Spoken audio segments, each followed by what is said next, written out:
when you're applying potassium, you're applying it, it's probably in solution. Your plants are getting it, but you're not probably putting enough to displace calcium and magnesium. That's where those higher rates can come in and more of that build, right? I was like, if you came in with, 4 pounds or 5 pounds, okay, and applied that, you would start to displace, some of that calcium and magnesium and give your potassium some, seats at the table. Yeah, please do not apply 4 or 5 pounds of potassium. Please, okay?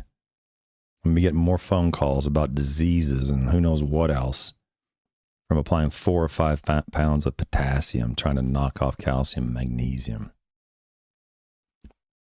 Their depravity knows no bounds. It's insane. Don't do that. If you need potassium, which is probably not the case, but if you need it, let me think. I think every study that I've seen, I don't know, I don't say every study, but most of the studies that have been published will show that the maximum response is achieved at usually the lowest rate, which is anywhere between 1/4 pound and 1/2 pound per year, applied at about half the rate of nitrogen.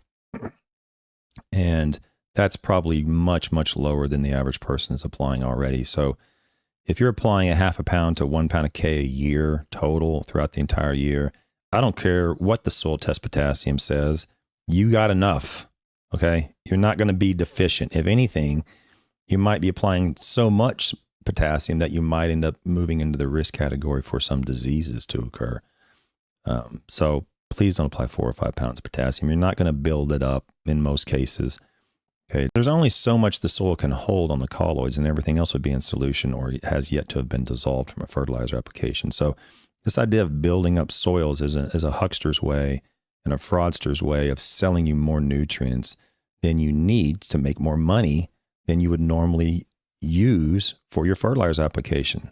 You only need, let's say you only needed a 1 pound a year. Well, I'm going to say apply 1/2 pound to 1 pound a year max of potassium. Well, they can say, well, if you can build it up by applying 2 or 3 pounds, 4 pounds. In his case, he said 4 or 5 pounds. That's just more money for them, but the soil's not going to hold that. The plant's not going to use that. You're over applying it and you're wasting it.